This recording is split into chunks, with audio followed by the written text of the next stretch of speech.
When my grandfather left me his entire estate worth $2 million, my parents and brother didn't congratulate me. They ambushed me. They demanded I sign over everything to save the family. At the emergency family meeting they arranged, I revealed something that left them speechless. This is how I learned that sometimes the hardest choice isn't between right and wrong. It's between your family's expectations and your own self-worth. Before we jump back in, tell us where you're tuning in from, and if this story touches you, make sure you're subscribed because tomorrow, I've saved something extra special for you.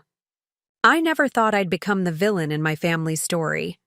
Growing up, I was always Lindsay the reliable, Lindsay the responsible, Lindsay the one who never caused trouble.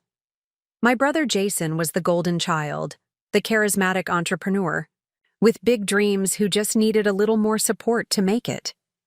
I'm sitting in my apartment now, looking at the skyline of Boston through my window, wondering how everything changed so drastically in just 8 months.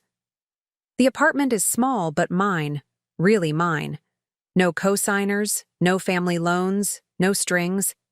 Attached. That's worth more to me now than any square footage or luxury amenities. Let me start from the beginning. My grandfather Walter was a quiet, methodical man who built his fortune from nothing. He grew up during the Depression, served in Korea, then returned home to start a manufacturing business that created specialized parts for industrial machinery. Nothing glamorous, but steady and profitable. He lived modestly despite his wealth. In the same 4-bedroom colonial house where my mom grew up. Growing up, I spent every Sunday afternoon at Grandpa Walter's house. While my parents and brother would usually find excuses to skip these visits, I genuinely enjoyed our time together. We'd play chess. He never let me win. Work on his vintage car collection in the garage, or just sit on his porch drinking lemonade while he told stories about the old days. Wealth doesn't make a person, Lindsay, he'd often tell me, his voice gravelly from years of smoking pipes.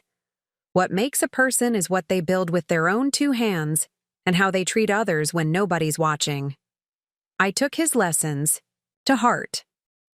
After college, while Jason was launching his 3rd guaranteed success business venture with my parents' financial backing, I got an entry-level position at an environmental engineering firm.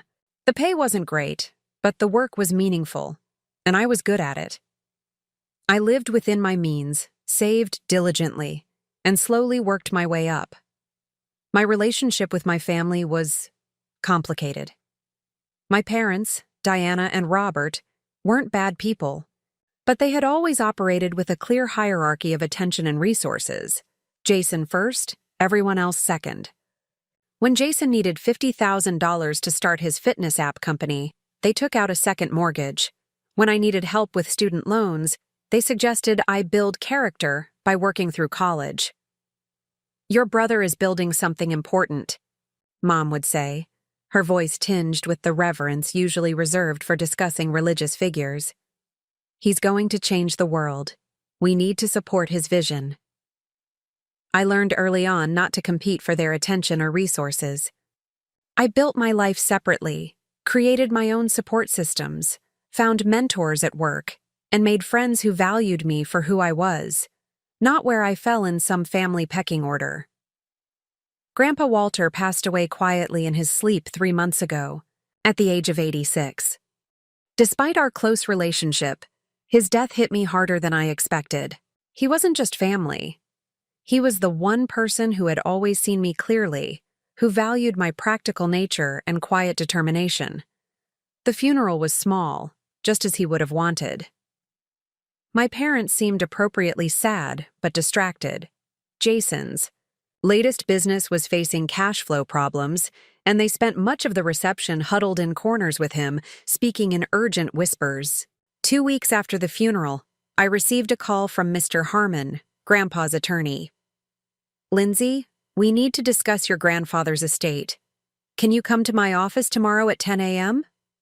I took the morning off work and drove to the small law office in Grandpa's hometown.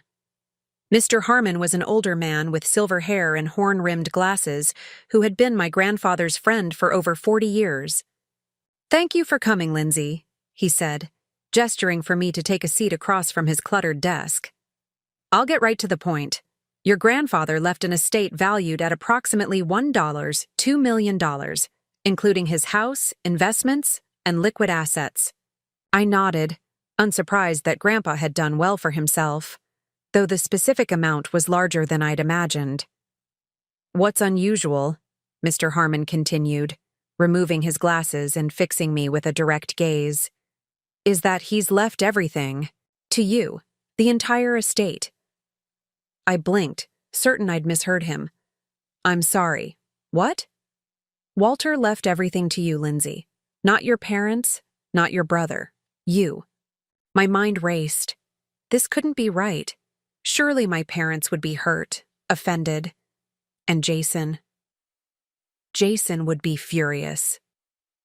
There must be some mistake, I said, my voice barely above a whisper.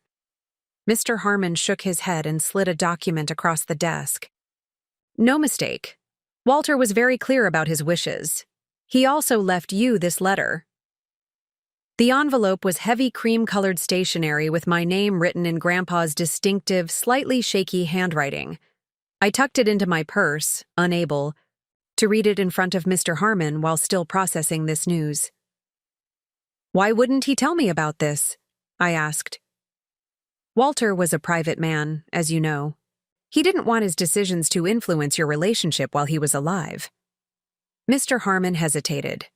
He also requested that I inform only you initially. Your family will need to be notified for probate purposes, but he wanted you to have time to prepare. Prepare.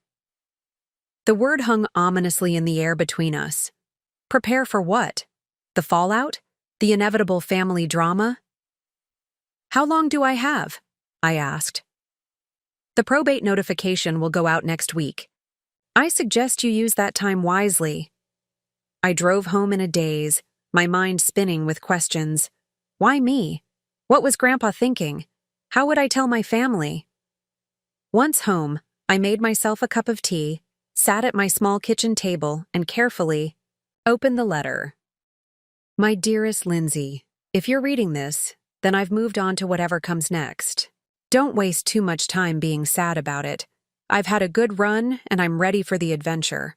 I've watched you grow from a curious little girl who asked too many questions into a determined young woman who still asks the right ones.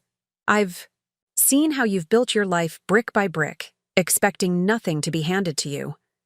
I've also seen how your family has treated you. Always the reliable one. Never the celebrated one.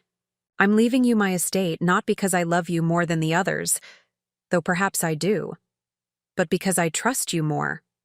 I trust you to use these resources wisely, to build something meaningful, to make decisions based on what truly matters, rather than what shines brightest in the moment. Your brother has great charisma and bigger dreams, but he hasn't learned the value of persistence or the discipline of delayed gratification. Your parents have enabled this throughout his life, and I fear they always will. This inheritance will cause a storm in your family. Be prepared. They may try to convince you that sharing it all equally is the right thing to do. They may guilt you, manipulate you, even threaten to cut you off. Stand firm in the knowledge that this was my choice, made with clear eyes and a sound mind. Remember what I've always told you, wealth doesn't make a person. How you handle this inheritance will reveal your character, not create it. All my love, Grandpa Walter. I read the letter 3 times, tears streaming down my face. It wasn't just money he'd left me. It was a vote of confidence, a recognition of who I was and the choices I'd made. It was also, I realized with growing dread, a ticking time bomb in my family relationships. For the next 5 days, I told no one. I went to work, met friends for dinner, called my parents for our usual Sunday check-in, where they spent 20 minutes telling me about Jason's latest business pivot, and tried to process my new reality. I made lists, researched financial advisors, and thought long and hard about what I wanted to do with this unexpected windfall. I even allowed myself to dream a little about buying a small house instead of renting forever, about taking that environmental management course I couldn't afford, about starting my own consultation firm someday. The call came exactly a week after my meeting with Mr. Harmon. It was my mother, her voice higher pitched than usual. "Lindsay, we need to talk. There's been some confusion about your grandfather's will." "What confusion?" I asked, playing dumb even as my heart raced. "He's left everything to you. Obviously, this must be a mistake. Your father is meeting with a lawyer tomorrow to contest it." I took a deep breath. "It's not a mistake, Mom. Grandpa was very clear about his wishes." Silence stretched between, as taut as a wire. "You knew?" she finally asked, accusation creeping into her tone. "I found out last week." "And you didn't tell us? Your own family?" I closed my eyes, focusing on keeping my voice steady. I was processing it myself. I needed time to think. "Well, there's nothing to think about. This is clearly unfair. To your father, Walter's own son, and to Jason. We're family. We share things equally." I almost laughed at that. When had anything in our family ever been shared equally? "Mom, this was Grandpa's decision. He must have had his reasons." "His reasons?" Her voice rose sharply. "His reason is that you manipulated him in his old age. You were always over there, always buttering him up. What did you say to him to turn him against the rest of us?" The accusation stung, but I wasn't entirely surprised. This was classic Diana Reynolds behavior. When faced with an uncomfortable truth, find someone else to blame. I never discussed inheritance with Grandpa. Ever. "I don't believe you. We're having a family meeting tomorrow night at our house. 7 p.m. Be there." She hung up before I could respond. I spent that night oscillating between anxiety and determination. I pulled out Grandpa's letter again, drawing strength from his words. Stand firm in the knowledge that this was my choice. By morning, I had made my decision. I would attend the family meeting. I would listen to what they had to say, but I would not allow myself to be bullied or manipulated into giving away what Grandpa had entrusted to me. I called in sick to work, something I rarely did, and spent the day preparing. I made a detailed spreadsheet of how I planned to use the inheritance responsibly. I reviewed Grandpa's letter and the will documents again. I even practiced responses to the arguments I anticipated they would make. By the time I pulled into my parents' driveway that evening, my hands were steady and my resolve was firm. This wouldn't be easy, but I owed it to Grandpa, and to myself, to honor his wishes. The scene inside was exactly as I expected. Mom and Dad sat on one side of the dining room table, Jason on the other, with a single chair left empty for me. The atmosphere was thick with tension, and no one bothered with the usual hugs or pleasantries when I entered. "Sit down, Lindsay," Dad said, his voice uncharacteristically stern. He had always been the more easygoing parent, often deferring to Mom in family disputes. Seeing him take charge told me how serious they considered this situation. I sat, placing my bag on the floor beside me but keeping my folder of documents on my lap. "We've been blindsided by this manipulation of your grandfather's estate," Dad began. Walter was not in his right mind toward the end. He was confused, susceptible to influence. "That's not true," I said quietly. "Grandpa was sharp until the very end. You would know that if you'd visited him more often." Dad's face reddened. "Don't take that tone with me, young lady. We're trying to handle this rationally, as a family." Mom leaned forward, her expression softening into the sympathetic look she used when trying to get her way. "Lindsay, honey, we know you didn't intentionally influence your grandfather, but the fact remains that this distribution is deeply unfair. Your father is Walter's only child. Jason is struggling to get his business off the ground. This inheritance could make all the difference for our family." For Jason, you mean, I corrected her. Jason spoke up for the first time, his handsome face arranged in the earnest expression that had charmed investors out of hundreds of thousands of dollars over the years. Linz, I know we haven't always been close, but this is a chance to change that. My company is on the verge of a major breakthrough. The algorithm is revolutionary. We just need capital to scale. With Grandpa's money, we could turn this into a family legacy, something we all benefit from. I looked at each of their faces. Mom's calculated sympathy, Dad's righteous indignation, Jason's practiced sincerity.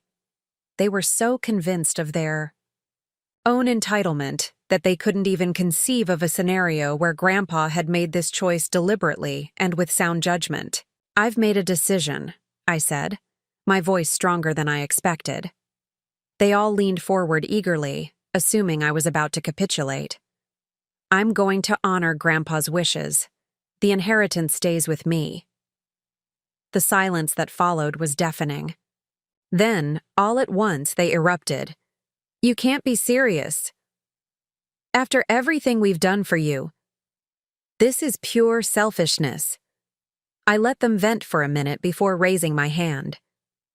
To my surprise, they actually stopped talking. I came prepared.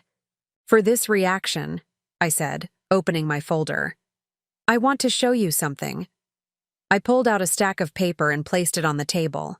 It was a comprehensive financial history that I had compiled. Every time my parents had financially supported Jason over the past 10 years, with dates, amounts, and purposes. Next to it, I placed a much smaller list of the support they had given me.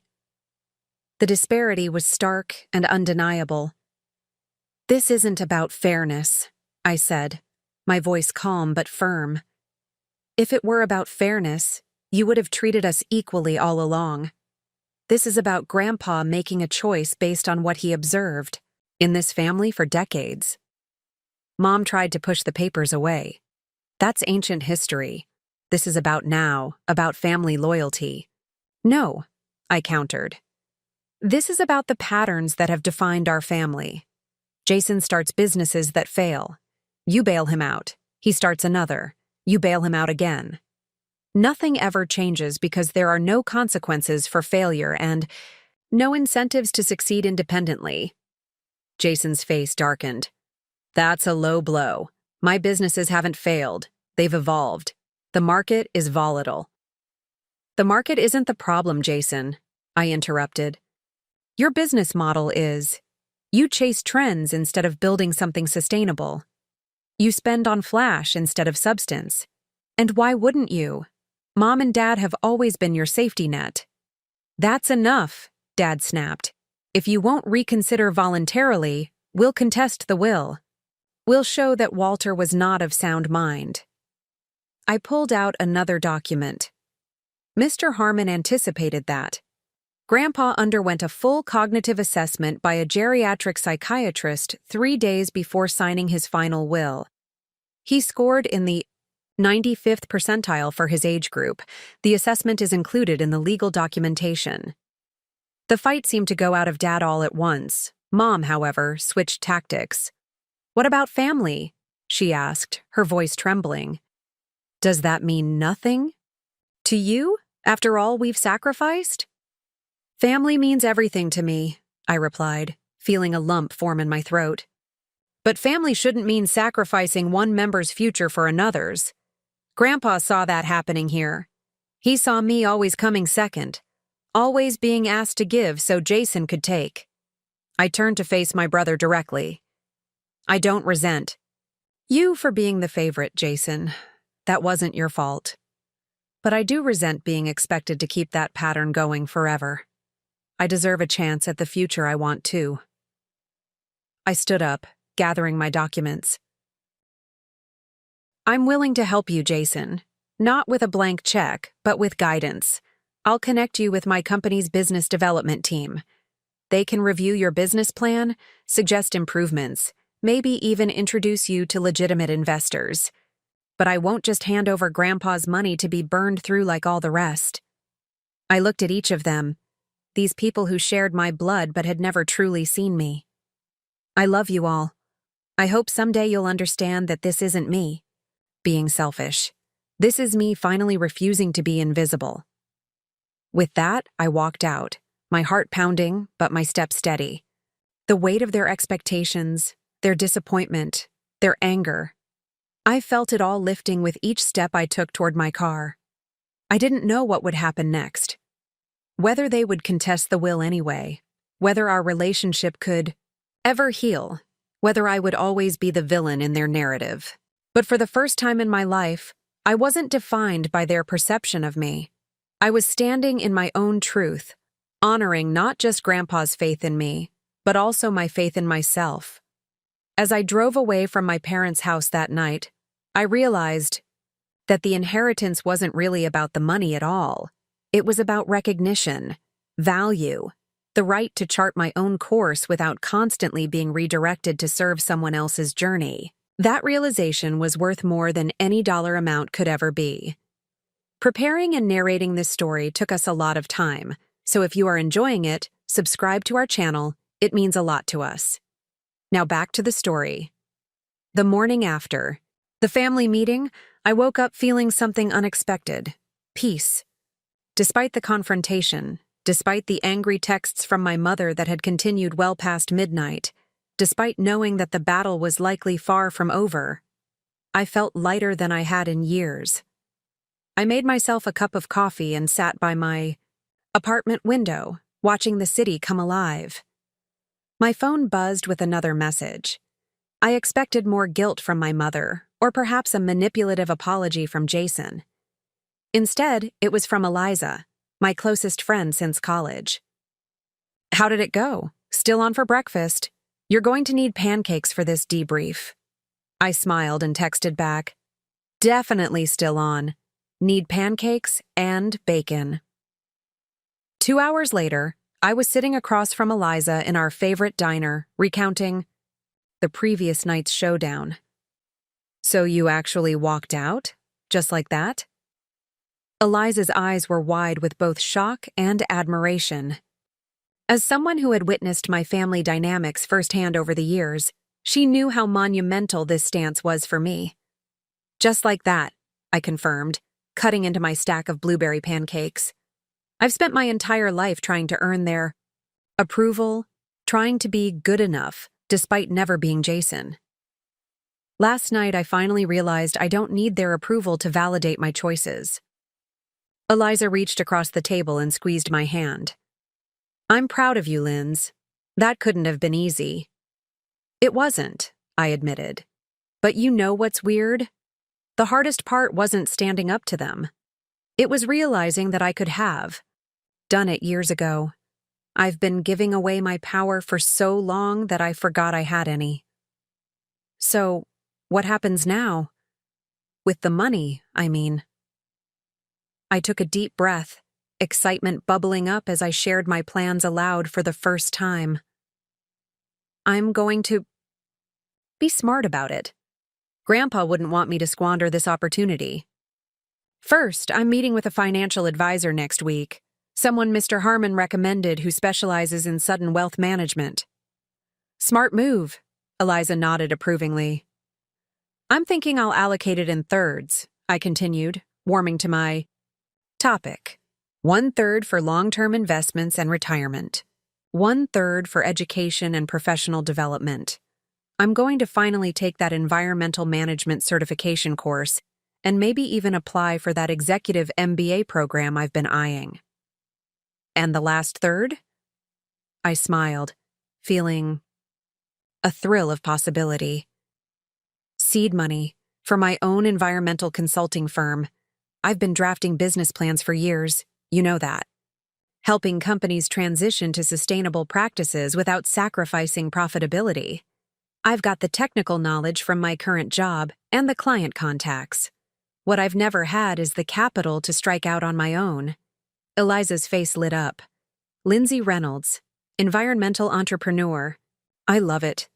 Your grandfather would be so proud." "I hope so," I said softly. "I want to build something that honors his legacy." "Speaking of legacy," Eliza's expression grew more serious. What about the house? Are you going to sell it? I shook my head. No, not right away. I'm going to move into it, actually. It needs some updating, but the bones are good and it's in a great neighborhood. Plus, I hesitated, feeling slightly embarrassed by the sentiment. It feels like home. It's the one place where I've always felt valued for exactly who I am. Eliza smiled knowingly. That's worth more than the real estate value. Exactly. And it's close enough to the city that I can still commute to work, at least until I get my business off the ground. We finished our breakfast, and as we were paying the bill, Eliza asked the question I'd been dreading. What about your family? Do you think they'll really contest the will? I don't know, I admitted. Dad seemed deterred when I mentioned the cognitive assessment, but Mom was still furious. And Jason. I sighed. Jason never gives up easily when money is involved. Well, whatever happens, you're not facing it alone, Eliza said firmly. You've got me, and I've got a lawyer. Brother who'd love nothing more than to help stick it to entitled family members. I laughed, grateful for her unwavering support. Let's hope it doesn't come to that. But of course it did. 3 days later, I received a formal letter from a law firm representing my parents. They were indeed contesting the will, claiming undue influence, essentially arguing that I had manipulated my grandfather into leaving me everything. The evidence they cited was thin. The frequency of my visits, the exclusion of my father as the direct descendant, and an alleged comment my grandfather had once made at a family gathering about taking care of all his family. I forwarded the letter to Mr. Harmon, who called me within the hour. This is precisely why Walter took the precautionary measures he did, he said, his voice calm and reassuring. The cognitive assessment, the detailed letter explaining his reasoning, the video, testament. Video testament? I repeated, surprised. You never mentioned a video. Because Walter asked me not to unless it became necessary. He recorded a video statement the same day he signed the will, explaining in his own words why he was leaving. His estate to you and addressing any potential challenges. He was. Mr. Harmon chuckled softly. He was quite thorough in his rebuttal of the exact arguments your family is now making. Relief washed over me. So this challenge won't succeed? It would be very unlikely. However, legal battles, even unsuccessful ones, can be protracted and expensive. Your grandfather anticipated this possibility as well. In the event of a challenge to his will, he authorized me to share the video not just with the court, but with all parties involved. I understood what he was suggesting. If my parents see the video, they might drop the challenge. Precisely. It would be less painful for everyone. Walter was quite candid in his assessment of your family dynamics. I mulled this over. A part of me wanted them to see it, to hear directly from Grandpa why he had made his choice. But another part hesitated. Such a video would likely contain criticisms of my parents and brother that could irreparably damage our already strained relationship. Can I view it first? I asked. Of course. You can come to my office tomorrow. The next morning, I sat in Mr. Harmon's conference room as he loaded the video on a large screen. He excused himself to give me privacy, closing the door behind him. The screen flickered to life, and there was Grandpa Walter, sitting in his favorite armchair in the study. He looked thin but alert, his blue eyes as sharp as ever beneath bushy white eyebrows. He was wearing his good sweater, the cable-knit cardigan he saved for holidays and special occasions. "Hello, Lindsay," he began, and I felt tears spring to my eyes at the sound of his voice. "If you're watching this, it means your family is challenging my decision, just as I suspected they might." He shifted in his chair, leaning forward slightly. "I want to be clear about why I've left my estate to you. It's not because I don't love your father or Jason. It's because I've watched how this family operates for decades. and I've seen how your potential and needs have consistently been sacrificed for your brother's ambitions.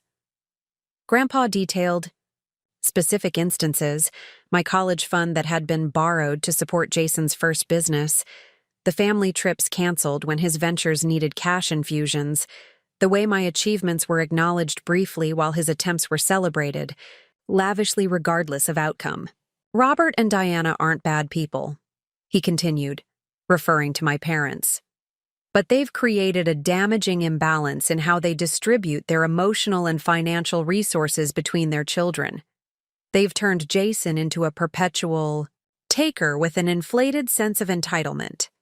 And they've made you feel that your only value lies in what you can provide to others. He leaned back, his expression softening. You, Lindsay, have shown responsibility, resilience, and integrity. You've built your life brick by brick, expecting nothing to be handed to you. These are the values I tried to live by, the values that built my business and my fortune. I'm entrusting my legacy to you because you already embody the principles that matter most to me. His eyes seemed to look directly into mine as he concluded. Stand firm, Lindsay. You deserve this chance. Build something meaningful. And remember that generosity stems from strength, not obligation. Help your family if you choose to, but on your terms, not from guilt or manipulation. The video ended, and I sat in silence, tears streaming down my face. His words had articulated feelings I'd never been able to fully express, validating the sense of inequality I'd experienced throughout my life, but had often dismissed as oversensitivity or selfishness. When Mr. Harmon returned, I'd made my decision. Send them the video, I said quietly. All of it. He nodded solemnly. I'll arrange for them to view it here tomorrow. I spent that evening in a strange emotional state, vulnerable yet empowered, sad yet validated. I wondered how my family would react to Grandpa's blunt assessment of their behavior. Would they recognize the truth in his words, or would they dismiss him as a bitter old man who didn't understand their intentions? My phone remained silent the next day. No angry calls, no accusatory texts. The silence was both a relief and oddly unsettling. Finally, as I was leaving work, my phone rang. It was my father. Lindsay, he said, his voice uncharacteristically subdued. We need to talk, not at the house, somewhere neutral. We agreed to meet at a quiet coffee shop halfway between our homes. When I arrived, I was surprised to find only my father waiting. No Mom, no Jason. They don't know I'm here, he explained as I sat down across from him. Your mother is still processing, and Jason is angry. And you? I asked cautiously. Dad sighed deeply, running a hand through his graying hair. I'm ashamed. Watching that video, hearing my father speak so plainly about how we've treated you, it forced me to see our family through his eyes. Through your eyes. He looked up at me, his expression pained. Has it really been that bad, Lindsay? Have we really favored Jason so blatantly? The question caught me off guard. I'd expected continued anger, perhaps a more nuanced manipulation. Attempt, but not this apparent sincerity. Yes, I said simply. It has. He winced, but nodded. The worst part is, I didn't even see it. I told myself we were just supporting Jason's potential, that you were fine because you never seemed to need us as much. I didn't realize. His voice cracked slightly. I didn't realize that you'd stopped asking because you knew the answer would always be no. I felt my throat tighten with emotion. For the first time in my adult life, my father was seeing me, really seeing me. We're dropping the challenge to the will, he continued. It was wrong. Dad made his choice, and he had his reasons. Good. Reasons, it turns out. Relief washed over me.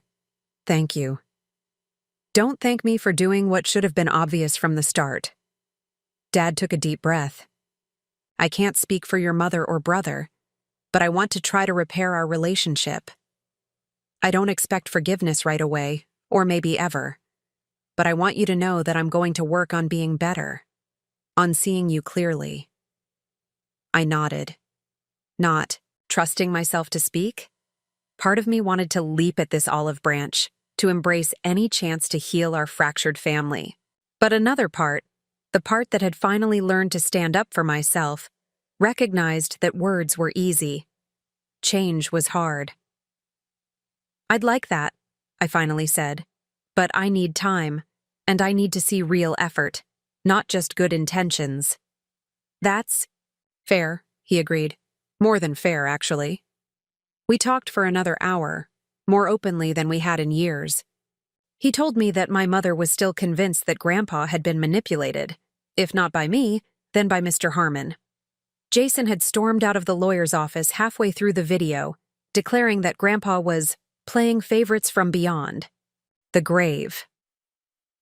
"Give them time," Dad advised. "This has been a shock for all of us. A wake-up call, I hope, but still a shock." As we prepared to leave, he asked tentatively, "What are your plans? For the inheritance, I mean." I hesitated, then decided to be transparent. I outlined my 3-part plan: invest, educate, and build my own business. Dad listened attentively, nodding occasionally. When I finished, he said, "That sounds very responsible. Very you." He smiled slightly. Dad would approve. "I think so too," I agreed. "If you ever want advice on the business side of things, not that you need it, I'm here. No strings attached." The offer surprised me. But there were also triumphant highs: landing my first major client, hiring my first employee, a brilliant recent graduate who reminded me of myself at that age, seeing my company logo on business cards and the modest office space I leased in a renovated industrial building downtown. Throughout these months of change, I maintained my weekly ritual of sitting in Grandpa's study on Sunday evenings, reflecting on the week gone by and planning for the one ahead. Sometimes I imagined I could feel his presence, approving of the careful yet courageous way I was building my new life.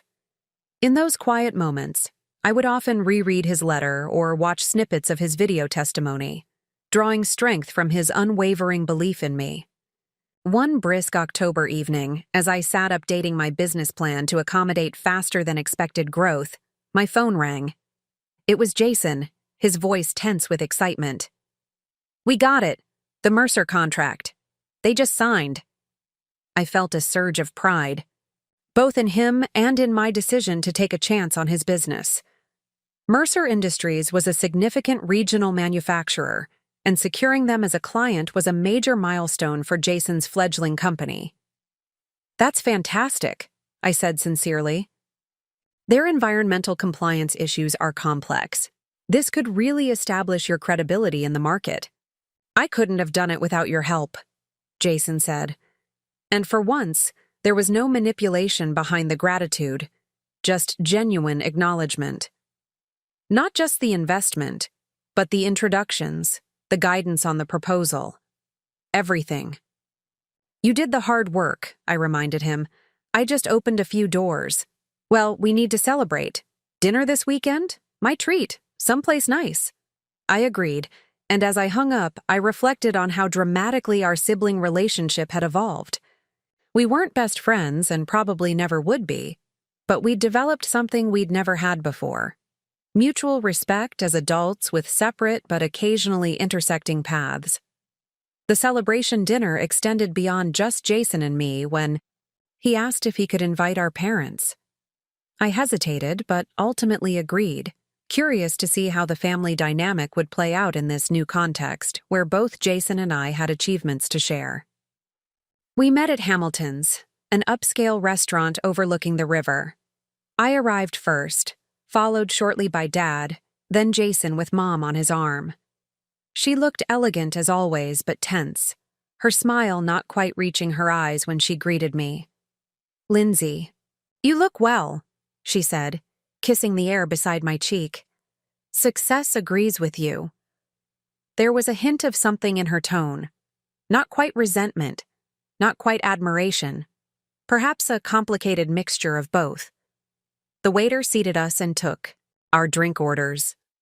An awkward silence fell over the table until Dad, ever the peacemaker, raised his water glass.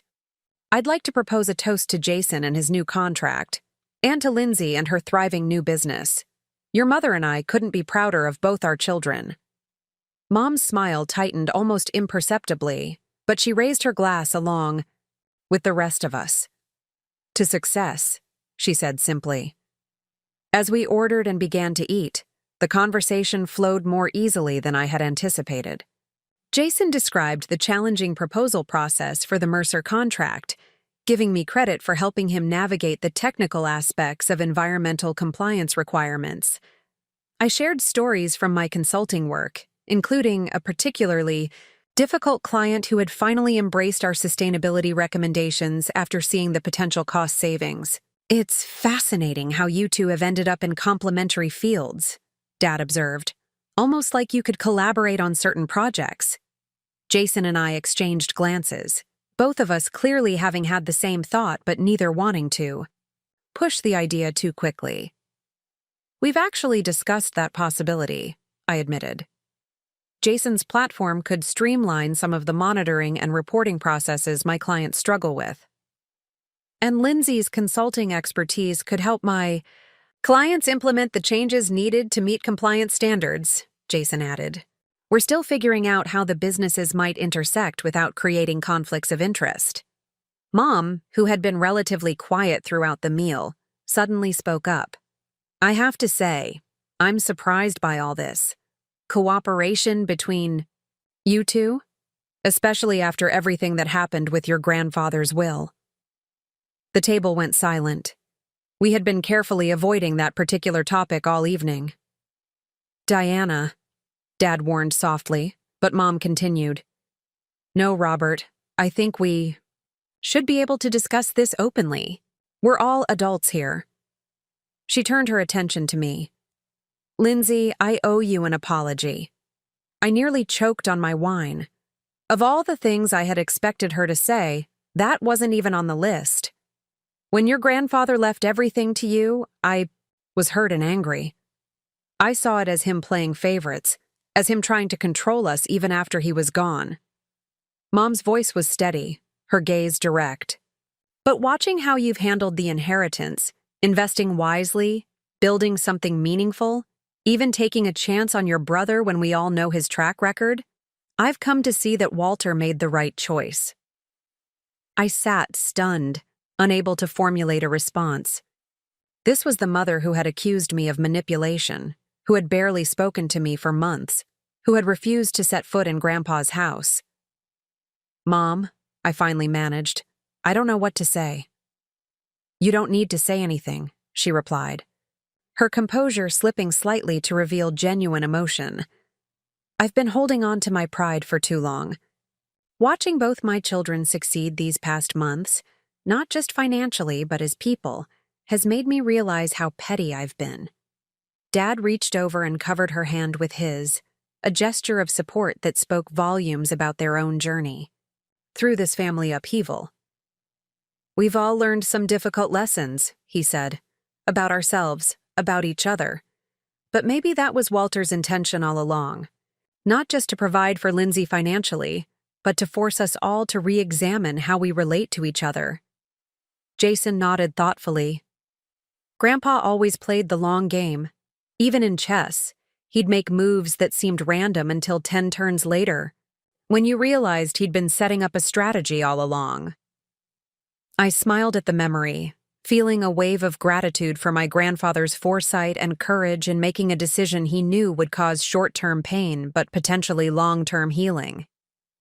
"Speaking of long games," Jason continued, turning to me with an eager expression, "I wanted to run something by you. A potential expansion of the business that would require additional investment, but could significantly increase our market share." Dad chuckled. "Some things never change. Jason always has another vision, another level to reach for. But there was affection rather than criticism in his observation, and Jason grinned good-naturedly. True, but this time I have actual data to back it up, not just big dreams. And I'm not looking for a handout. I'm looking for a strategic partner who'll hold me accountable. He glanced at me. What do you say, Linz? Want to hear my pitch? The fact that he was asking in this setting, in front of our parents, was significant. In the past, Jason would have approached me privately, using charm and emotional manipulation to secure funding before our parents even knew he needed it. This new transparency represented real growth. I'd be happy to hear your pitch, I said. Send me the business plan and we'll set up a proper meeting next week. Actually, Jason reached down beside his chair and pulled up a sleek leather portfolio. I brought it with me. Mom laughed, a genuine sound that I realized I hadn't heard in months. Some things definitely never change, always prepared with the sales pitch. But there was no bitterness in her tone, just wry acknowledgement of her son's persistent nature. We spent the rest of dinner reviewing Jason's expansion plans, with Dad offering valuable insights from his corporate experience, and Mom occasionally interjecting with surprisingly astute questions about market positioning. It wasn't a conventional family dinner conversation, but it felt more authentic than any interaction we'd had in years. All of us bringing our true selves to the table rather than playing assigned roles. As we waited for dessert, Mom reached into her purse and pulled out a small, velvet-covered box. I have something for you, Lindsay. I've been waiting for the right moment, and this feels like it. She slid the box across the table to me. Inside was a delicate gold necklace with a small pendant, a chess piece, specifically a queen. This was your grandfather's last gift to me, Mom explained, her voice soft with memory. He gave it to me about a month before he passed away. He said it was to remind me that in chess, the queen is the most powerful piece because she can move in any direction. She met my eyes directly. He said I should remember that strength comes from flexibility, from adaptability, not from rigid expectations. I didn't understand what he meant at the time, but I think I do now. I lifted the necklace from the box, deeply moved by both the gift and the insight into my grandfather's final communications with my mother. It's beautiful, thank you. I think he would want you to have it, Mom said. You embody that principle better than I ever did. The moment was interrupted by the arrival of our desserts, but the significance of the exchange lingered as we enjoyed our coffee and shared plates of the restaurant's famous chocolate torte. As the evening wound down and we prepared to leave, Dad insisted on picking up the check, despite Jason's protests that this was supposed to be his celebration dinner. Tonight ended up being about much more than just Jason's contract, Dad said, firmly. It's about our family finding a new equilibrium, a healthier way of relating to each other. That's worth celebrating. Standing on the sidewalk outside the restaurant, we exchanged goodbyes with a newfound warmth. Mom actually hugged me, a real embrace rather than the air kiss formality of our greeting. Will you come to the house? Soon? I asked her impulsively. I've finished the kitchen renovation. I think you'll like what I've done with it. A shadow of hesitation crossed her face, then cleared. I'd like that, she said. Maybe next weekend? Perfect. Sunday brunch? We'll be there, Dad answered for both of them, his expression conveying how significant he knew this invitation was. Jason slung an arm around my shoulders in a casual half-hug. Want me to bring the business plan backups on Sunday too? We could go through them after Mom and Dad leave. Let's make Sunday just family time, I suggested. We can schedule a proper business meeting later in the week. He nodded, understanding the boundary I was setting between our personal and professional relationships. As I drove home that night, I felt a sense of peace settling over me. The inheritance that had initially caused such turmoil had become a catalyst for growth and change, not just for me, but for my entire family. We were finding our way toward a new normal, one built on honesty, respect, and recognition of each person's unique value. Back at the house, I walked through the rooms that had gradually transformed under my care. The kitchen was now a bright, welcoming space with sustainable bamboo cabinets and energy-efficient appliances. The formal dining room had been converted into a home office where I often worked on weekends. The gardens had been revitalized with native plants that required less water and provided habitat for local pollinators. In each space, I'd found a balance between honoring Grandpa's legacy and creating something that reflected my own vision. It seemed an apt metaphor for what I was doing with his financial inheritance as well.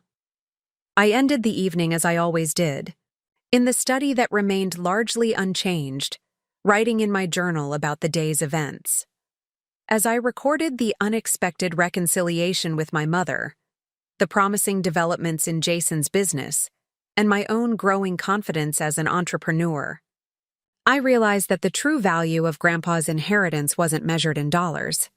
The real gift had been the opportunity to redefine myself and my place in the family, to move from being the invisible, reliable daughter to becoming a visible, respected individual with agency and purpose. The money had been the catalyst, but the transformation was my own accomplishment. I closed the journal and gently touched the queen pendant, now hanging around my neck. Strength from flexibility, the power to move in any direction, the freedom to chart my own course while remaining connected to those I loved. Tomorrow would bring new challenges, business decisions to make, relationships to nurture, a legacy to build. But tonight, in the quiet of the house that symbolized both my past and my future, I felt ready for whatever came next. Not just surviving, but thriving. Not just being seen, but truly seeing myself clearly at last. 1 year after receiving my grandfather's inheritance, I stood at the large windows of my company's new office space, watching the first snowfall of winter dust the city. Reynolds Environmental Partners had grown faster than even my most optimistic projections, expanding from just me and one employee to a team of 8 dedicated professionals. We had outgrown my modest first office within 6 months, necessitating this move to a renovated historic building with enough room for our current staff and future growth. The space reflected my values and vision, open and collaborative, but with quiet areas for focused work, energy-efficient systems throughout, furnishings made from sustainable materials, plants bringing life and improved air quality to every corner. It was a physical manifestation of what I'd been building since standing my ground at that fateful family meeting. A life and business aligned with my principles rather than shaped by others' expectations. "The conference room is all set up for the Westlake presentation," said Mia, my operations director and first hire. Her arrival pulled me from my reflective state back to the busy present. "The clients should be here in 20 minutes. Do you want to do a final run-through?" "Yes, let's do that," I replied, following her to our glass-walled conference room where the rest of the presentation team was already assembled. The Westlake Corporation represented our biggest potential client, yet a regional manufacturing conglomerate looking to overhaul their environmental practices across multiple facilities.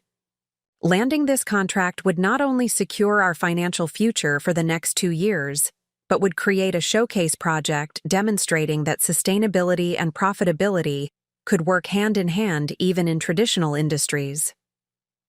As we reviewed our presentation slides and talking points, I felt a familiar blend of nervous energy and confident readiness.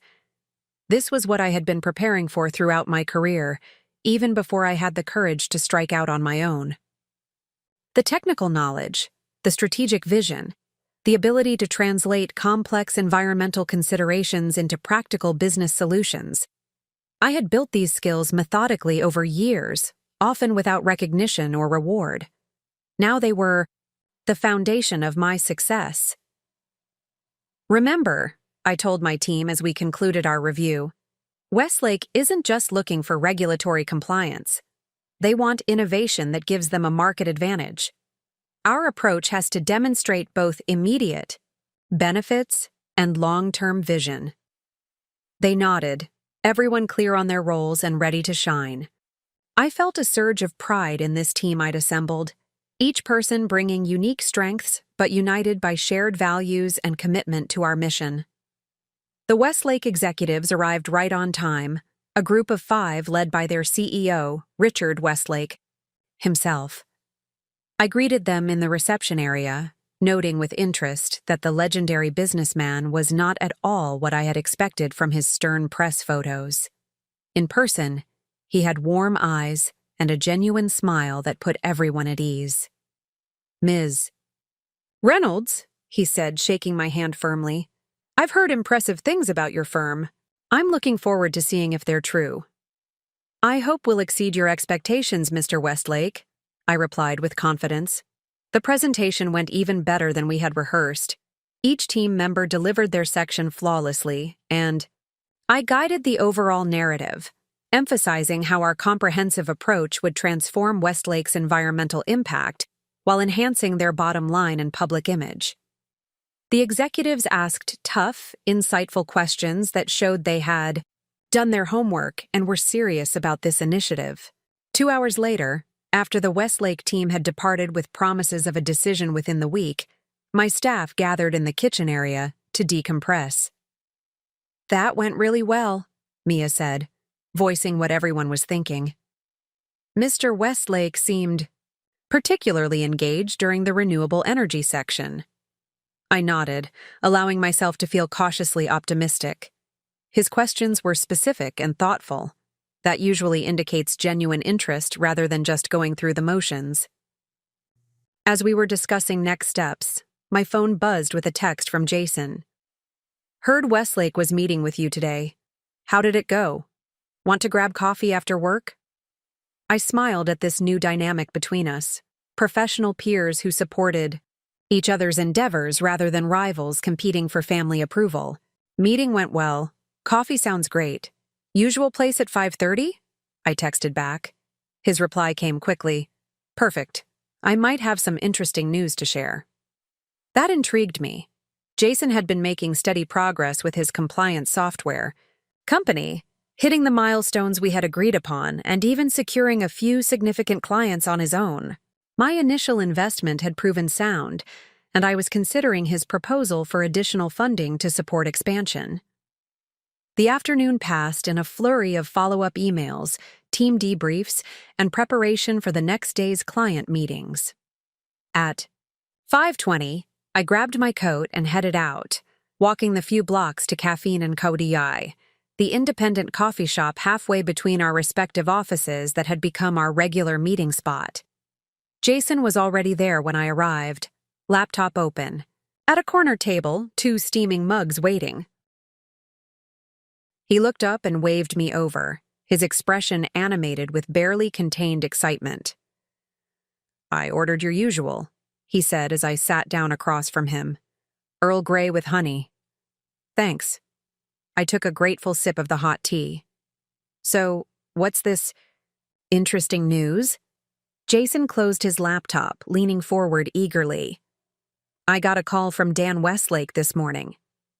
"Dan Westlake?" I repeated. "As in Richard Westlake's son?" "The very same. He's heading up their technological innovation division. Apparently, during their due diligence on your company, my compliance platform came up. They're interested in possibly integrating it into whatever environmental system they implement." I processed this information, seeing both the opportunity and the potential complications. "That's fantastic, Jason. But if Westlake becomes my client, we'd need to be careful about any collaboration between our companies. No appearance of favoritism or conflict of interest." "Already thought of that," Jason said, sliding a document across the table. "I had my lawyer draft this. It's an arm's-length transaction framework. Essentially creates a firewall between any work you might do for Westlake and any services they might purchase from my company." I skimmed the document, impressed once again by my brother's growth. A year ago, he would have rushed into an opportunity like this without considering the professional ethics involved. Now he was thinking steps ahead, protecting both our businesses and reputations. This looks solid, I acknowledged. I'll have my lawyer review it, but it's a good start. What exactly is Dan Westlake envisioning? Jason explained the preliminary discussions, his technical knowledge evident as he detailed how his software could enhance the environmental management systems my team would be designing for Westlake. We spent the next hour sketching potential approaches, careful to maintain appropriate boundaries while exploring genuine synergies between our companies. It's weird, Jason said as our conversation wound down. A year ago, I would have seen this as a competition, trying to get a bigger piece of the Westlake pie than you, seeking Mom and Dad's approval for landing a connection with such a prestigious company. And now? I prompted, curious about his perspective. Now I see how much more powerful it is when we each excel in our own lanes but find ways to create something better together than either of us could alone. He shook his head, smiling ruefully. Grandpa would say it took me long enough to figure that out. He'd be proud of how far you've come, I said sincerely. Both of us, Jason corrected, though he always saw your potential clearly. It took the rest of us longer to catch up. That simple acknowledgement meant more to me than any apology or grand gesture could have. It represented a fundamental shift in how my brother perceived me, as a competent, successful person in my own right, not just a supporting character in his story. Our conversation shifted to family matters. Sunday brunches at my house had become a monthly tradition, gradually healing old wounds and creating new, healthier patterns of interaction. Mom had even started helping me restore Grandpa's garden, finding common ground in our shared love of nurturing growing things. Mom mentioned you might host Thanksgiving this year, Jason said, at Grandpa's house. I'm thinking about it, I admitted.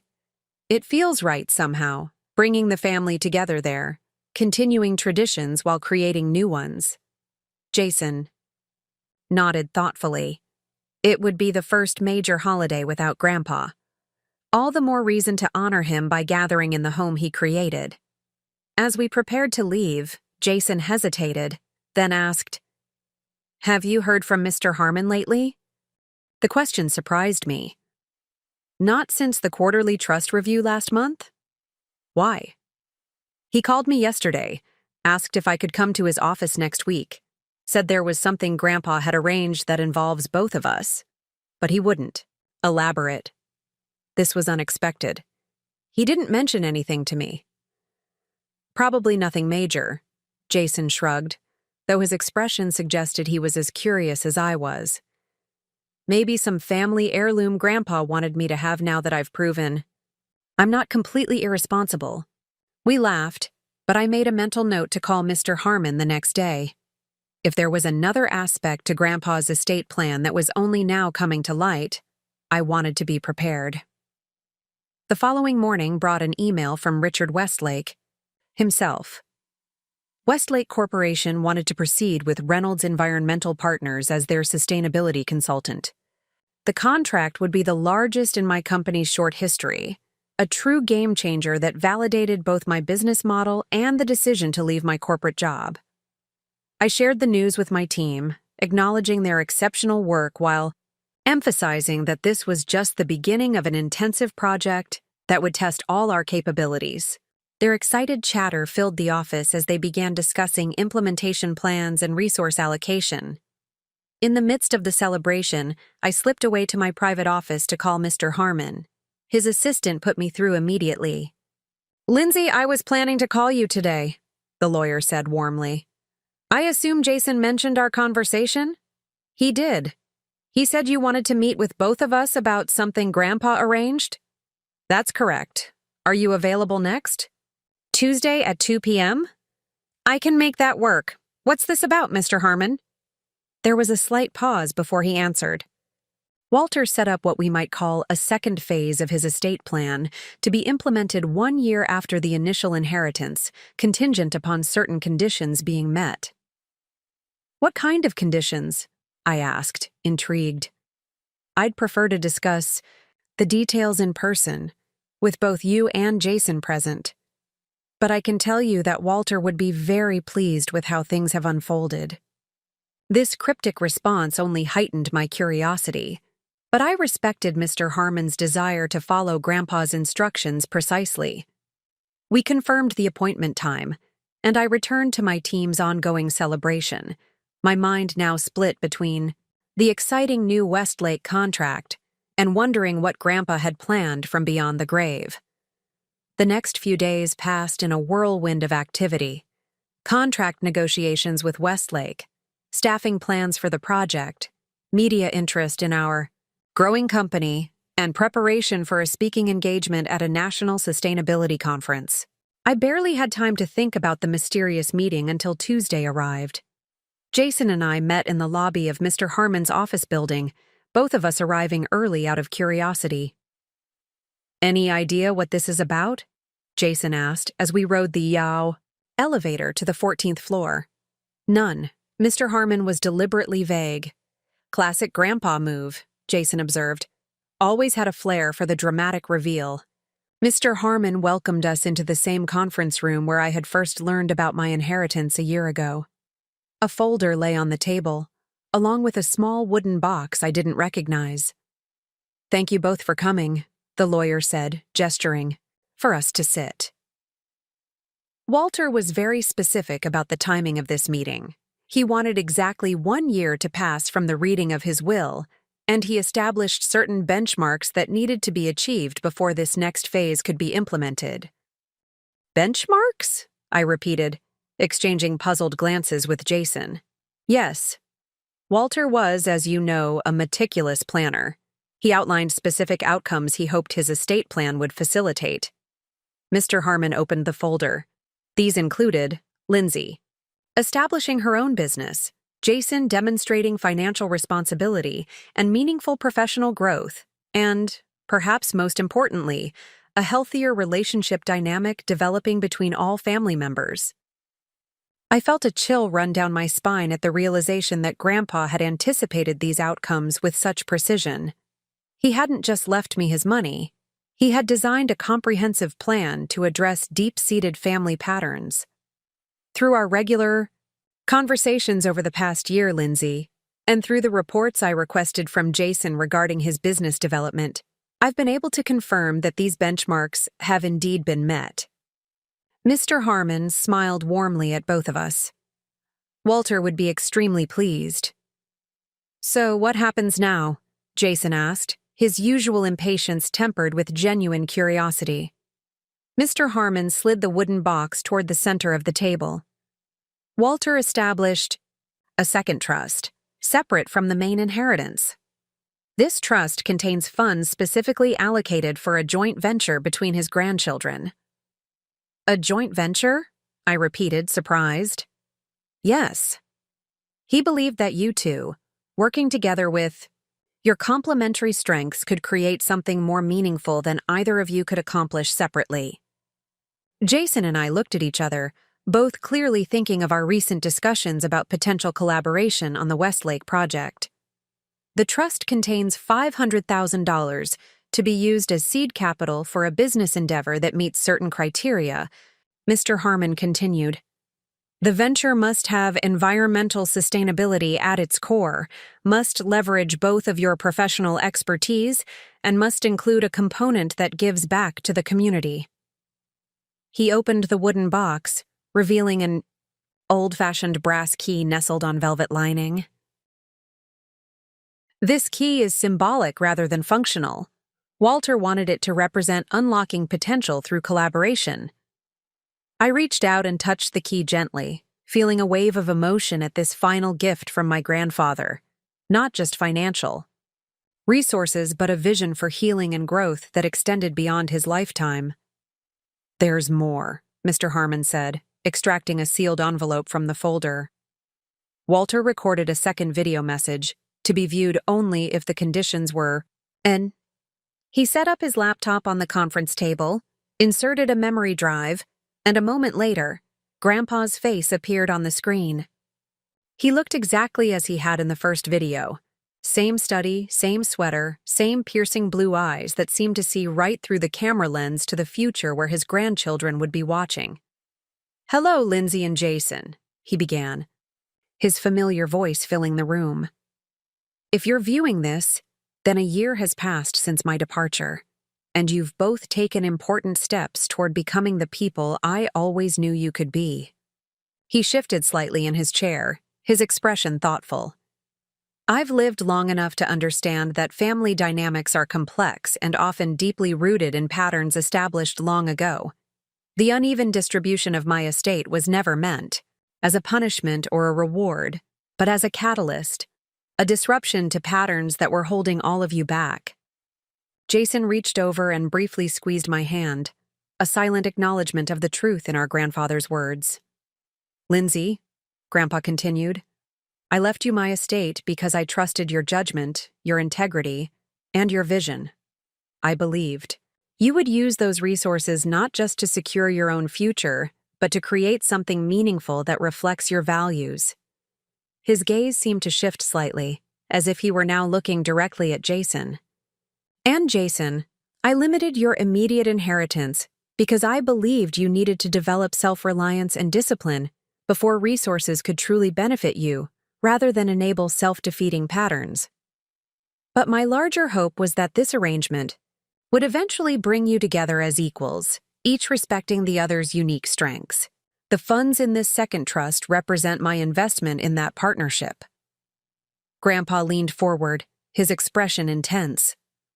"The greatest legacies aren't built by individuals working alone, but by people combining their talents toward a common purpose." Lindsay's practical wisdom and environmental expertise, Jason's technological innovation and entrepreneurial drive, together, these could create something truly significant. He sat back, a small smile playing at his lips. "I won't prescribe exactly what this joint venture should be. That vision must come from you. But I believe that by working together, you'll not only heal old wounds but build something neither of you could have imagined separately." His expression softened. "I may be gone, but through your collaboration, something of my values and hopes will live on, not as a burden of expectation, but as an opportunity to create your own legacy. Remember what I've always told you both. Wealth doesn't make a person. What makes a person is what they build with their own hands, how they treat others when nobody's watching, and the legacy they create that extends beyond their own lifetime." The video ended, leaving Jason and me in stunned silence. Mr. Harmon quietly closed his laptop, giving us space to process Grandpa's final message. "He planned all of this," Jason finally said, his voice hushed with awe. "From the beginning." "The long game," I murmured, recalling our conversation at the restaurant months ago. Mr. Harmon nodded. "Walter spent considerable time mapping out this approach. He believed that simply dividing his estate equally between you would perpetuate existing family dynamics rather than challenging them. I thought about how differently things might have unfolded if Grandpa had taken the conventional route. The inheritance would have been a momentary windfall rather than a transformative catalyst. Jason might have quickly burned through his portion, without developing the business discipline he now possessed. Our parents might have continued their pattern of unequal support, and I might never have found the courage to start my own company or redefine my place in the family. "The trust documents are here for your review," Mr. Harmon said, indicating another folder. "There's no immediate deadline for utilizing these funds. Walter wanted you to take the time needed to develop the right concept for your collaboration." As we left Mr. Harmon's office an hour later, after reviewing the trust details, Jason and I walked in contemplative silence to the nearby park. We found a bench overlooking a small pond where winter ducks were gliding across the partially frozen surface. "So," Jason said finally, "Grandpa Walter, master chess player, making moves from beyond the grave." I laughed softly. He certainly knew us well, knew exactly what buttons to push to create the changes he wanted to see. "Do you think he anticipated how things would actually unfold?" Your company? My software platform? The Westlake opportunity? I considered this. Not the specific details, perhaps, but the general direction? Yes. He saw patterns and possibilities that were invisible to the rest of us. Jason nodded thoughtfully. What do you think about this joint venture idea? Is it something you'd want to pursue? I paused, organizing my thoughts. I think Grandpa was right about the potential of combining our strengths, and the timing with Westlake is almost eerie, as if he somehow knew our paths would converge around a project like this. The compliance software I've developed for individual companies could be expanded into a comprehensive platform for entire supply chains, Jason mused, his entrepreneurial mind already racing ahead. If we integrated that with your consulting approach, created something that not only monitored environmental metrics, but actively guided companies toward more sustainable practices. We could potentially transform how businesses approach sustainability. I finished his thought. Make it more accessible, more measurable, more integrated into everyday operations rather than a separate initiative. We spent the next hour on that park bench, despite the December chill, sketching the outlines of what such a venture might look like. The excitement of creation, of building something innovative and meaningful, warmed us more effectively than our winter coats. As the early winter darkness began to fall, we walked back toward the parking garage where we'd both left our cars. What would we call it? Jason asked. This joint venture? I thought for a moment, then smiled. What about legacy systems? It works on multiple levels: technological systems, environmental systems, and honoring the legacy Grandpa created through his unconventional approach to his estate. Legacy systems, Jason repeated, testing the name. I like it. Grandpa would approve of the chess reference, too. How individual pieces working together create something more powerful than they could alone. As we reached our cars, Jason turned to me with an unexpectedly serious expression. Thank you, Lindsay. For what? For not giving up on me. For holding me to higher standards instead of writing me off as a lost cause. For seeing potential in me even when I wasn't seeing it in myself. His sincerity caught me off guard. That's what family should do, I said simply. See the best in each other and help bring it out.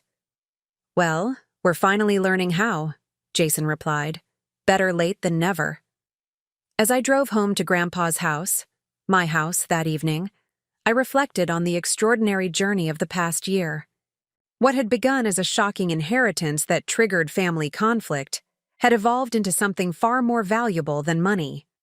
Authentic relationships based on mutual respect, personal growth that extended beyond financial success, and now, a vision for collaboration that honored our grandfather's legacy while creating our own. The brass key from Grandpa's wooden box now hung from my keychain, not because it opened any physical lock, but because it represented something profound, the unlocking of potential that occurs when old patterns are disrupted and new possibilities emerge. Tomorrow would bring new challenges: the Westlake project to launch, the joint venture to develop, family relationships to continue nurturing. But tonight, as I pulled into the driveway of the home that had become both my sanctuary and my launching pad, I felt a deep sense of gratitude for the inheritance that had changed everything.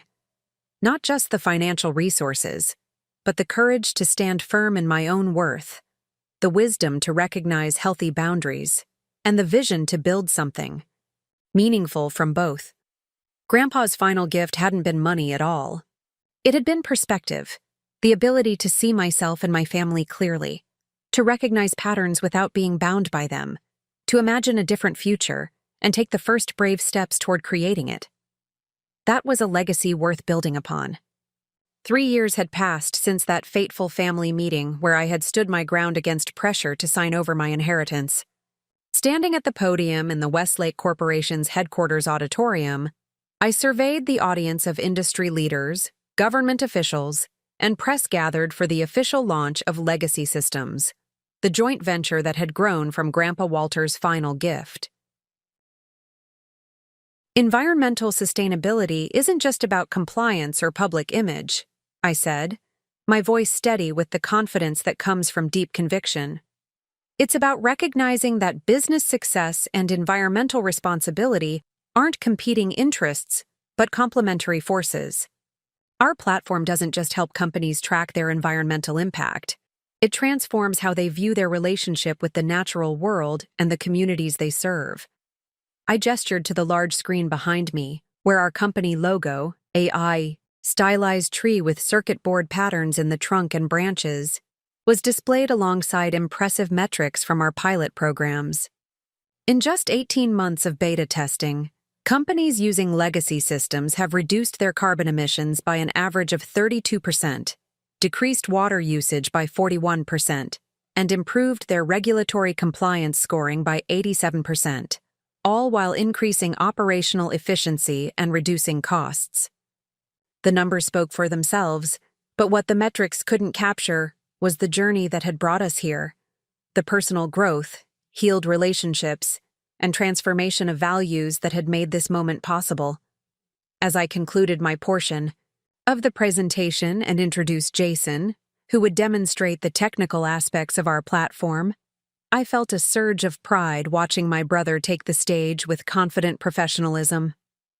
Gone was the entitled young man whose business ventures had been fueled by family handouts and magical thinking. In his place stood a focused entrepreneur whose innovative software was genuinely changing how companies approached environmental management.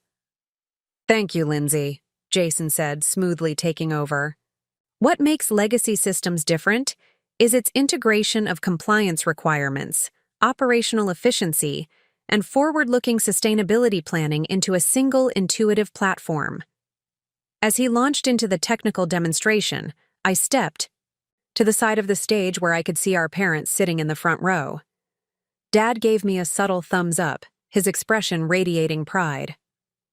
Mom, elegant as always, dabbed discreetly at her eyes with a tissue. Beside them sat Mr. Harmon, who had become not just our lawyer, but a trusted advisor and friend.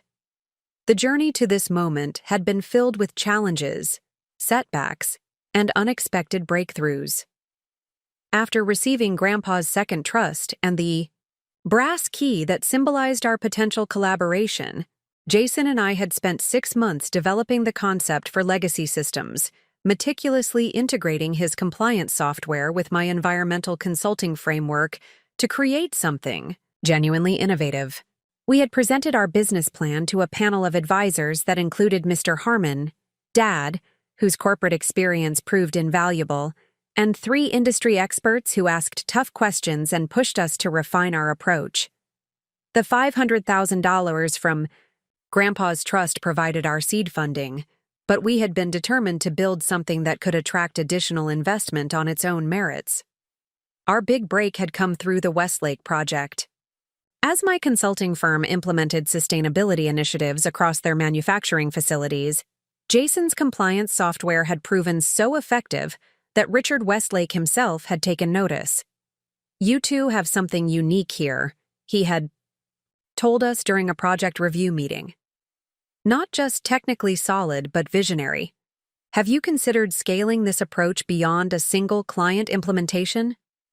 That conversation had led to Westlake becoming our first significant outside investor, providing both capital and credibility as we developed legacy systems from concept to market-ready product. The relationship had evolved into a true partnership, with Westlake serving as our beta test site, and Richard becoming a mentor who shared decades of business wisdom. Now, as I watched Jason explain how our system could simulate various sustainability interventions and project their impact across a company's operations, I marveled at how perfectly our strengths complemented each other. My practical environmental expertise and strategic vision paired with his technical innovation and entrepreneurial drive had created something neither of us could have built alone, exactly as Grandpa had foreseen. After the formal presentation concluded, we moved to the reception area for the networking portion of the event. As industry leaders approached to discuss potential implementations at their companies, I made sure to engage meaningfully while keeping an eye out for my parents. This was their first time seeing Jason and me in our professional element together, and I wanted to share the moment with them. I finally spotted them near the refreshment table, deep in conversation with Richard Westlake. As I approached, I caught snippets of their discussion. "You must be incredibly proud of what they've accomplished," Richard was saying. "We are," Dad replied, "though I can't claim much credit for their success. If anything, they've succeeded, despite our parenting mistakes, not because of them." "Robert," Mom protested softly, but without real conviction. "It's true, Diana," Dad said gently. "We didn't always see their individual potential clearly. Thankfully, they found their own paths." "With some help from a very wise father-in-law," Mom added, her expression softening with acceptance that had been long in coming. Richard Westlake nodded thoughtfully. "Family dynamics are complex. My own father was a tough businessman who expected me to follow exactly in his footsteps. It took years for us to find the right balance of respecting his legacy while creating my own." "That sounds familiar," I said as I joined their circle. Richard smiled warmly. "Lindsay, excellent presentation. You and Jason make a formidable team." "Thank you. And thank you for taking a chance on our vision." "Hardly a chance," he replied. "It was one of the most solid investments I've made in decades. Speaking of which," he gestured across the room where his son Dan was engaged in animated conversation with Jason.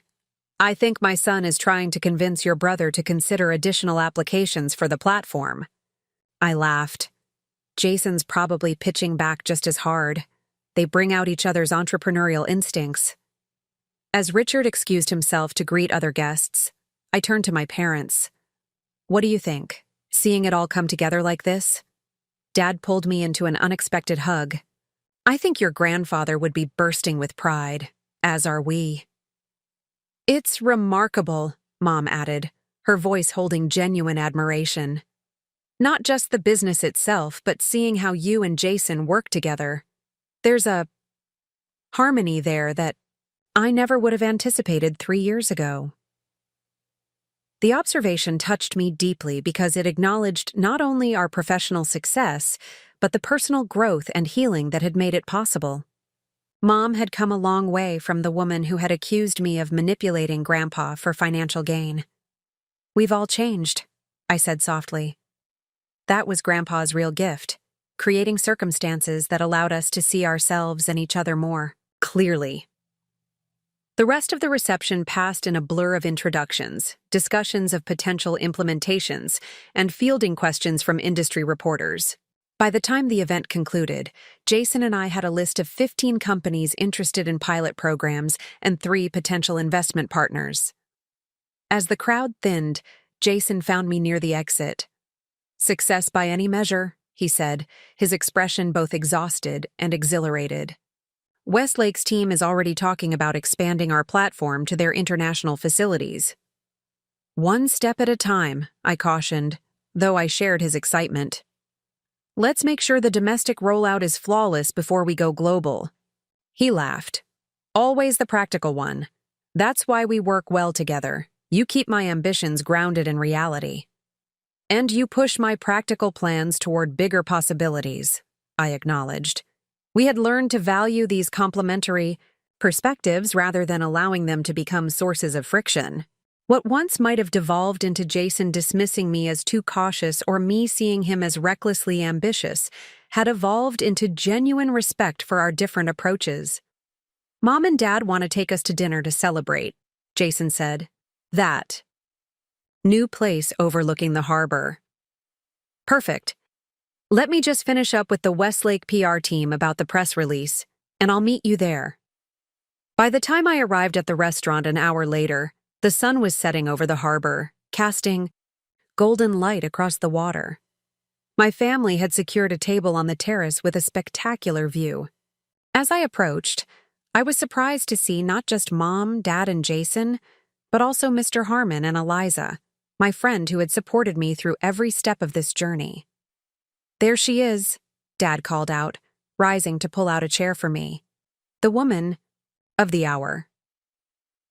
"Co-star at best," I corrected, nodding toward Jason. This was truly a team effort. "Which calls for champagne," Mom declared, signaling the waiter. As glasses were distributed and filled with bubbling champagne, Dad stood to offer a toast.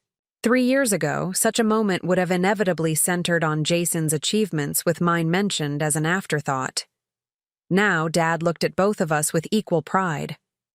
"To Lindsay and Jason," he said, raising his glass, "for showing us that the strongest legacy isn't built on money or material possessions, but on values, vision, and the courage to forge your own path. You've honored your grandfather while creating something entirely your own." "And to Walter," Mr. Harmon added, "whose unconventional approach to his estate created opportunities for growth none of us could have anticipated." We clinked glasses, and as I sipped the champagne, I reflected on the extraordinary journey from that tense family meeting to this moment of genuine celebration and connection. After dinner, as the others continued chatting over dessert, I slipped away to the terrace railing to enjoy a moment of quiet reflection. The city lights were coming on, mirrored in the dark harbor waters, creating a sense of expansive possibility. Mr. Harmon joined me, his kind face thoughtful in the twilight. "Walter would have loved to see this," he said softly. "Not just the business success, though he would certainly appreciate that, but the way the family has evolved." "I think about him every day," I admitted, "especially when Jason and I are working through challenges with legacy systems. I often find myself asking, what would Grandpa say about this approach?" Mr. Harmon nodded. "That's the truest form of legacy, when someone's values and wisdom continue to guide decisions long after they're gone." He reached into his jacket pocket and withdrew a small envelope. "Speaking of which, I have something for you. Walter left this with me, to be given to you on the day Legacy Systems officially launched." I accepted the envelope with trembling fingers, recognizing Grandpa's distinctive handwriting spelling out my name. "He planned for this specific moment." "Walter was nothing if not thorough in his planning," Mr. Harmon replied with a small smile. "I'll give you some privacy." As he returned to the table, I carefully opened the envelope. Inside was a single sheet of Grandpa's personal stationery, bearing a brief message in his slightly shaky handwriting. "My dearest Lindsay, if you're reading this, then Legacy Systems has officially launched, and you and Jason have achieved what I always believed possible: creating something meaningful together that honors your individual strengths while transcending personal differences. Remember when I taught you chess? I told you that the queen is powerful, not because she dominates the board, but because she moves with purpose and vision in any direction necessary to protect what matters. You have been the queen in this family's game, Lindsay. Not by dominating others, but by moving with integrity and wisdom, protecting what truly matters while creating space for everyone to find their best position. The true measure of wealth isn't what you accumulate, but what you set in motion. By that standard, you are rich beyond measure. With love and pride, Grandpa Walter." Tears blurred my vision as I folded the note carefully and tucked it into my purse. Even now, years after his passing, Grandpa was still offering guidance and validation at exactly the right moment. I rejoined the table, where conversation had turned to plans for expanding Legacy Systems' Community Impact Program, an initiative that partnered with schools in underserved areas to provide environmental education and technology training. "We're thinking of naming the educational component after Grandpa," Jason was explaining to the others. "The Walter Reynolds Environmental Leadership Program." "He would be honored," Dad said, his voice thick with emotion, "especially since it focuses on building skills rather than just providing resources," I added, thinking of Grandpa's beliefs about true wealth building. As we discussed the program's details, I felt a profound sense of alignment between our business goals and personal values, between honoring the past and creating the future, between individual aspirations and shared purpose. 3 years ago, when my parents demanded I sign over my inheritance to help Jason's business, I could never have imagined where standing firm in my own worth would lead. What had seemed like the end of family harmony had actually been the beginning of something far more authentic and balanced. The painful confrontation had cracked open calcified patterns, allowing new growth and understanding to emerge. Grandpa's strategic distribution of his estate had been the catalyst, but the transformation had required all of us to examine our assumptions, acknowledge hard truths, and commit to healthier relationships. Later that evening, after saying goodbye to everyone, I drove back to Grandpa's house, the home that had become truly mine over the past 3 years. I had renovated it thoughtfully, preserving its character while updating systems for energy, efficiency, and adding my own touches that reflected both respect for its history and vision for its future. In the study that still held echoes of Grandpa's presence, I sat in what had been his chair, now mine, and placed his note on the desk beside the brass key from the wooden box, symbols of the inheritance that had gone far beyond financial resources. My phone buzzed with a text from Jason. "Great night. Planning session tomorrow at 10? Have some ideas about the educational program." I smiled and replied, "Perfect. Bringing coffee and those scones you like." Such a simple exchange, yet it represented a profound shift from the manipulative, imbalanced interactions of our past. We had become not just business partners, but genuine allies who respected each other's strengths and supported each other's growth. I opened my journal, a habit I had maintained since receiving the inheritance, and began to write about the launch event, the family dinner, and Grandpa's final note. As I reflected on the journey from resentment and invisibility to confidence and purpose, I realized that the most valuable inheritance hadn't been the money, the house, or even the business opportunity. It had been the courage to stand in my own truth when it would have been easier to capitulate. The wisdom to recognize that family love shouldn't require self-erasure. The vision to see possibilities beyond established patterns. Grandpa had given me financial resources, yes, but more importantly, he had created circumstances that allowed me to discover my own voice, worth, and power. He hadn't just left me his money, he had helped me claim my life.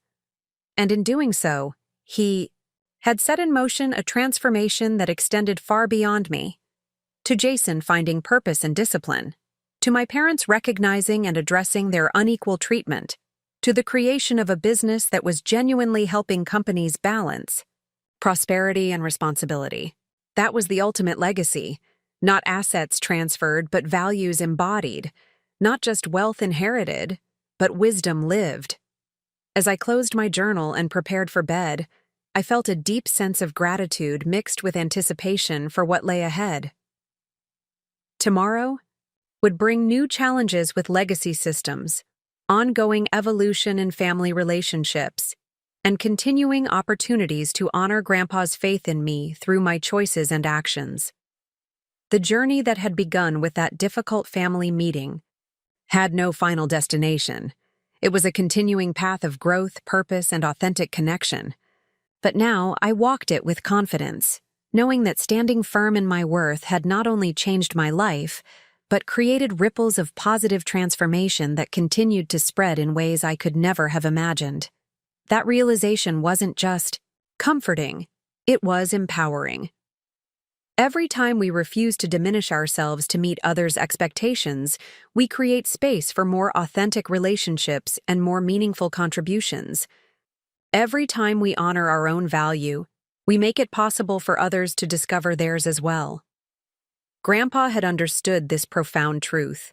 Through his unconventional approach to his estate, he had given me the opportunity to experience it firsthand. And now, through legacy systems and our educational programs, Jason and I were extending that opportunity to others, creating our own legacy built on the foundation of the one we had inherited. As I drifted toward sleep, Grandpa's words from his final note echoed in my mind. The true measure of wealth isn't what you accumulate, but what you set in motion. By that measure, the inheritance that had once seemed to tear my family apart had ultimately made us all immeasurably richer.